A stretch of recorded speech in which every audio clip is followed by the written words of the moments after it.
മരുഭൂമിയിലെ മണൽത്തിട്ടകൾക്കിടയിലെ ഒരു നിശബ്ദമായ രാത്രി. റമദാനിലെ 17ാം രാത്രിയായിരുന്നു അത്. ആകാശം പോലും നിശ്ചലമായി നിൽക്കുന്നത് പോലെ, കാറ്റുപോലും മൃദുവായി വീശുന്നത് പോലെ അവിടെ ഒരു ചെറിയ സംഘം നിൽക്കുന്നുണ്ട്.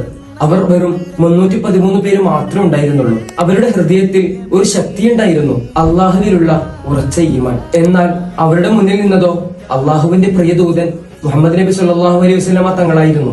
ആ രാത്രി പ്രവാചകൻ സല്ലല്ലാഹു അലൈഹി വസല്ലമ തങ്ങൾ ആകാശത്തേക്ക് കൈകൾ ഉയർത്തി നിൽക്കുന്നുണ്ട്. കൂടിയവരുടെ കണ്ണിൽ കണ്ണുനീർ പൊഴിക്കുന്നുണ്ട്. ആ ഹൃദയം തകർക്കുന്ന ഒരു ദുആ ഉണ്ടായിരുന്നു. യാ അല്ലാഹ്, ഇവരാണ് ഇന്ന് നിന്റെ വഴിയിൽ നിൽക്കുന്നവർ. അവരില്ലാതായാൽ ഭൂമിയിൽ നിന്നെ ആരാധിക്കാൻ ആരാണ് ഉണ്ടാവുക? ആ ദുആയുടെ കണ്ണീർ മരുഭൂമിയിലെ മണലിൽ ഉറ്റുവീണപ്പോൾ ആകാശം പോലും അതിനെ അവഗണിച്ചില്ല എന്നുള്ളതാണ് സത്യം. കാരണം അവരുടെ മുന്നിൽ ശത്രുക്കളെ നിന്നത് 1000-ൽ പരം വരുന്ന വലിയ സന്നാഹങ്ങളുള്ള സൈന്യമായിരുന്നു. പക്ഷേ ആ ചെറിയ വിശ്വാസികളുടെ സംഘം പിന്നോട്ടു പോകാൻ അറിയാത്തവരായിരുന്നു.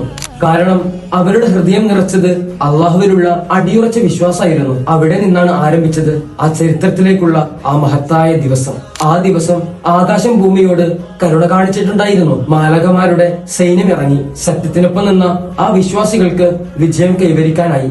ആ ദിനം മുതൽ ലോകം അവരെ സ്നേഹത്തോടെ വിളിക്കുന്നുണ്ട് ബദരീങ്ങൾ. അതെ, ഇന്ന് റമദാൻ 17 വിശ്വാസികൾ കണ്ണീരോടെ ഓർക്കുന്ന ദിവസം.